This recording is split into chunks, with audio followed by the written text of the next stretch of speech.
उल्फत खां सवाइ मुंहिंजो गुज़ारो ई न आहे। उल्फत खां सवाइ मुंहिंजो गुज़ारो ई न आहे। जे तूं तो जुदा थी त को चारो ई न आहे। ऐं मैदान मोहब्बत में अचणु चाहीं त सिर ॾे। मैदानी मोहब्बत में अचणु चाहीं त सिर ॾे। आशिक़ खे त सिर्फ़ पंहिंजो प्यारो ई न आहे। ऐं मोकल न न्याज़ आहे का दिलबर ॾे वञण जी। मोकल न न्याज़ आहे का दिलबर ॾे वञण जी। दरबान जियो तुंहिंजो त वारो ई न आहे। हाणे आउं गुज़ारिश कंदुसि इन तक़रीब जे ख़ासि महिमान सिंधी ॿोली जे नाले वारे शाइर नवीस नाले सेंट्रल लाड़काने जे डायरेक्टर ऐं हिस्टोरिकल सोसाइटी लाड़काने जे चेयरमैन प्रोफेसर मुख्तार साहब साहब खे त उहो अचनि ऐं साईं जन सचल अदबी मर्कज़ जे सथ खे मुबारकबाद ॾियां थो त उन्हनि हिकु वॾे तारीख़ साज़ शख़्सियत जी यादि में हीअ तक़रीब मुनक़द कई आहे। ही जेतिरो बि मवाद जेके ॻाल्हियूं या जेका शाइरी असां वटि साईं नवाज़ अली नियाज़ जाफ़री साहब जे हवाले सां पहुती आहे, उन जी रोशनीअ में असां बजा इहो चई सघूं था त हू तारीख़ साज़ शख़्सियत हुयो, पर ॿियो मवाद ऐं अञा ॿियूं ॻाल्हियूं जेके अञा असां ताईं न पहुतियूं आहिनि, अवां अंदाज़ो लॻायो जॾहिं उहे ज़ाहिर थींदियूं, उहा शाइरी ज़ाहिर थींदी, उन्हनि जी जेका किरदार ऐं कारकर्दगी ज़ाहिर थींदी त तव्हां इन मां अंदाज़ो लॻायो त रुॻो असां ई न पर जंहिं ते इहा ॻाल्हि पहुचंदी उहो बि इन ॻाल्हि जी यकीन दहानी कराईंदा त वाक़ई साईं नवाज़ अली नियाज़ जाफ़री साहब जन तारीख़ साज़ शख़्सियत हुयूं। तारीख़ साज़ शख़्सियतूं हक़ीक़त में उहे इंस्पायरिंग हूंदियूं आहिनि ऐं उत्साह ॾींदड़ हूंदियूं आहिनि। जेकॾहिं उहो उत्साह नथो ॾिए ऐं उत्साहींदड़ शख़्सियत न आहे त उनखे बि तारीख़ साज़ शख़्सियत नथो छॾे सघिजे। तव्हां नियाज़ साहब जे ज़िंदगीअ जी स्टडी कयो, उन जे ज़िंदगीअ जो हर पहलू तव्हांखे उत्साहींदो, उहो नौजवाननि खे उत्साहींदो, अदब ऐं शाइरीअ सां शौक़ु रखंदड़ माण्हुनि खे उत्साहींदो, पंहिंजे कैरियर खे ठाहिण जो शौक़ु रखंदड़ माण्हूअ खे उत्साहींदो ऐं हिकिड़ी फैमिली में गुड फैमिली में ज़िंदगी गुज़ारण जी ख़्वाहिश रखंदड़ माण्हूअ खे बि उत्साहींदो। इहे सभई ज़िंदगीअ जा पासा, नियाज़ साहब जे ज़िंदगीअ जा पासा जॾहिं असां ॾिसंदासीं, उन जी स्टडी कंदासीं त असांखे इहे सभई पासा उत्साहींदड़ लॻंदा ऐं तारीख़ साज़ शख़्सियतूं ई उत्साहींदड़ हूंदियूं आहिनि। जेका उत्साह न थी सघे उनखे तारीख़ साज़ शख़्सियत असां चई नथा सघूं।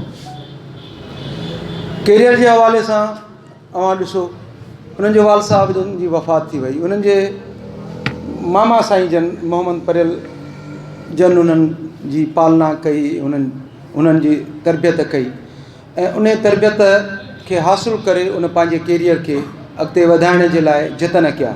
पहिरियां पाण शागिर्द बणिजनि था ऐं उन खां पोइ उस्ताद थियनि था ऐं कुझु टाइम टीचिंग कनि था। टीचिंग में जेके उन्हनि जा शागिर्द रहनि था उते, उन्हनि मां ॿ वॾा नाला त असांजे साम्हूं आया आहिनि, अलामा दाऊद पोटरो ऐं मोहम्मद अयूब खोड़ो साहब। उहे ख़ुदि समाज जे मुख़्तलिफ़ पहलुअनि में अहम जाइ वालारनि था ऐं उन खां अलावा ॿिया बि अहिड़ा शागिर्द हूंदा जिन जी एतिरी सियासी समाजी हवाले सां कारकर्दगी न रही हुजे जो असांजे ज़हननि ताईं उहे पहुचनि, पर यकीननि अहिड़ा ॿिया बि रहिया हूंदा।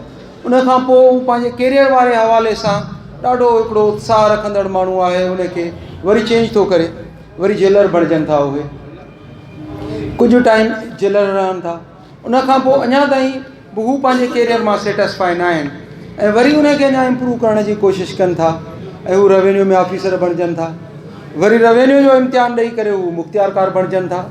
तव्हां अंदाज़ो लॻायो त हुननि जी जेका आहे तहरुक ज़िंदगीअ में जेको आहे, हूअं बि कंहिं हिकिड़ी जॻह ते माण्हू पहुची अचे ऐं बीही रहे त उहो माण्हू जो ख़ात्मो आहे, पर हिकिड़ी जॻह ते पहुची वञण खां पोइ वरी हू नओं रस्तो, नई हैसियत ऐं बहितर हैसियत जी तलाश में वरी हिकिड़ी जुस्तगू जारी रखनि था।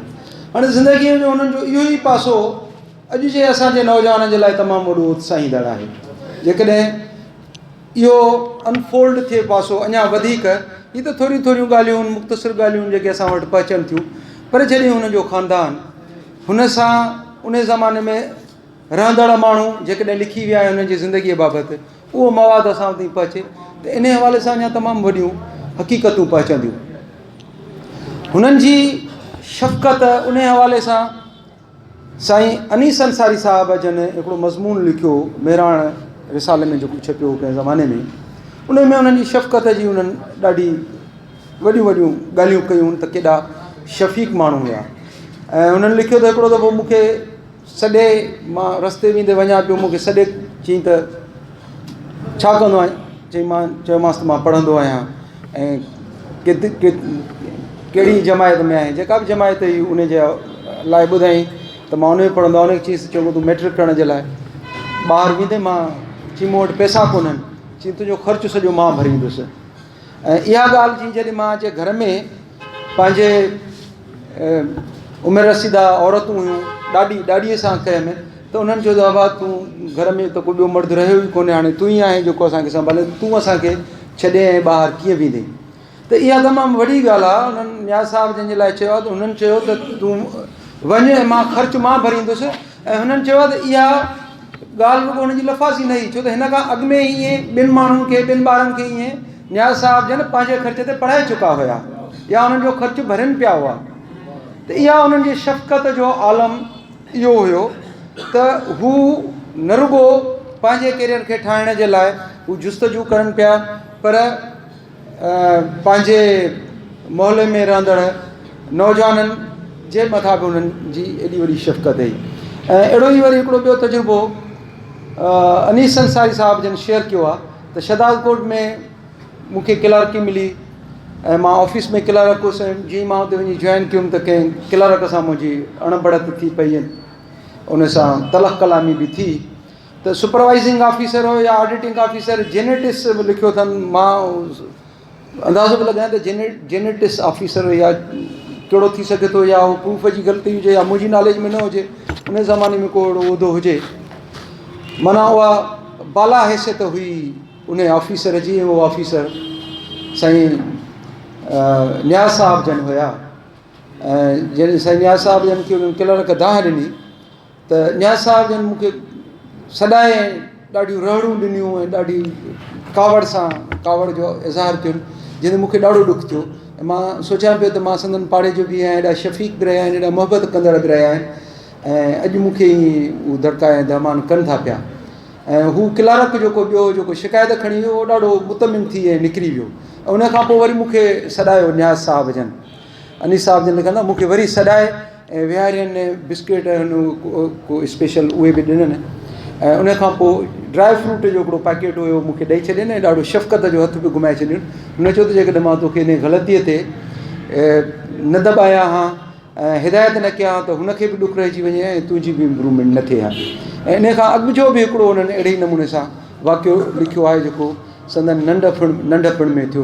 उहो उन्हनि ॿुधायो आहे अनीस साहिब जन त मां पंहिंजे चाचा सां गॾु अचां पियो, अनीस साहिब जन जी नज़र पई अचे, मूंसां हथु मिलाए हेठि वेही, छो त कदु नंढो, मां ॿारु नंढो हुयुसि, चॉकलेट कढी ऐं मूंखे ॾिननि। मूंखे चई अॼु ॾींहं ते मूंखे उहा टेस्ट उन चॉकलेट जी मुंहिंजे ज़बान ते मुंहिंजे ज़हन में ताज़ी आहे। त इहा ॻाल्हि इहा ज़ाहिरिया तारीख़ साज़ शख़्सियतुनि जी ख़ासियत थी सघे थी जंहिंसां माण्हू एॾो उत्साह हासिलु करे। उन खां पोइ शाइरीअ वारे हवाले सां उहे अवां सभिनी दोस्तनि उन ते ॾाढो सुठो ॻाल्हायो आहे त उन्हनि जी शाइरी केतिरी मुतासिर कंदड़ ऐं केतिरी उत्साह ॾींदड़ आहे। इहा त शाइरीअ जो कुझु हिसो मां सम्झां थो त उहो अधु बि न हुजे, अधु जो बि अधु हुजे, उन खां बि अधु हुजे, जेको हिन वक़्त ताईं ज़ाहिर थियो आहे। ऐं उन में असां उन जी हैसियत डिटरमाइन करण जी कोशिशि करियूं था पिया। पर जॾहिं सिंधन दीवान ऐं ॿियो रहियल जेको कलाम आहे उहो जॾहिं छपिजी ईंदो त तव्हां अंदाज़ो लॻायो त हुननि जी केॾी हैसियत असां ॾिसंदासीं त उन्हनि जी बणिजे थी पई। बाक़ी शाइरी रवायती आहे या छा आहे, ज़ाहिरी आहे उहो हर दौर जी पंहिंजी तक़ाज़ा आहे, हर दौर जी पंहिंजी ट्रेंड आहे। पंहिंजे दौर जो जेको हुनजो ट्रेंड हुयो, जेके रवायतूं हुयूं, उन्हनि रवायतुनि ऐं ट्रेंड जो हू पंहिंजो बादशाह शाइर हुयो उन ज़माने जो। इहो ई सबबु आहे जो हुननि खे एॾा वॾा लक़ब मिलनि था। जेकॾहिं उन दौर जी रवायतुनि में बुलबुल जो ज़िक्र करणु, ख़याली ॻाल्हियुनि जो ज़िक्र करणु ऐं रुमानवी ॻाल्हियुनि जो ज़िक्र करणु, उन तरीक़े सां जंहिं तरीक़े में उहो मुरवज हुयो, उन में जेकॾहिं आला तरीक़े सां उहो ज़िक्र कजे त उहा हिकिड़ी नवाणे, उहा हिकिड़ी नई ॻाल्हि हुई। ऐं उन ई बेसिस ते हुननि खे इहे लक़ब मिलनि पिया जो ऑल सिंध कॉन्फ्रेंस थी मेड़ में हुननि खे उम्दतुल शूरा जो लक़ब मिलियो। ऐं उन खां अलावा जेको टियों हुननि जी ज़िंदगी जो पासो हुयो उहो पंहिंजो मोमिन हुया मोहबत अहल बैत जे घराणे सां, ऐं उन हवाले सां उहो साॻियो विरसो उन्हनि जे सॼे ख़ानदान ताईं हलंदो अचे थो पियो। मरकज़ी इमाम बारगाह बि ज़ाहिरी आहे, उन जा मुतवली बि ही ख़ानदान ई आहे। ऐं उन्हनि जो जेको सोज़ आवाज़ में हो, उन्हनि जे लाइ जवाद जाफ़री साहिबु जन इहो ज़िक्र कयो। त मां सम्झां थो त न्याज़ साहिबु तमामु वॾो माण्हू, तारीख़ साज़ शख़्सियत जो मालिक, उत्साहींदड़ शख़्सियत जो मालिक, ऐं ज़िंदगीअ जे हर फील्ड में अनफोल्ड थींदियूं वेंदियूं आहिनि शयूं। ऐं उहे केरु कंदा आहिनि? उहे इदारा कंदा आहिनि। ऐं उहे इदारा हुकूमती इदारा बि कंदा आहिनि ऐं ख़ानगी इदारा बि कंदा आहिनि। ख़ानगी इदारा त पंहिंजो फ़र्ज़ु निभाईंदा अचनि था। अॼु जंहिं असां इदारे में बीठा आहियूं इहो बि ज़ाहिरी आहे ख़ानगी इदारो आहे, ऐं इहो इदारो पंहिंजो फ़र्ज़ु निभाए थो पियो। असांजा सरकारी इदारा किथे आहिनि जो हिननि शख़्सियतुनि जे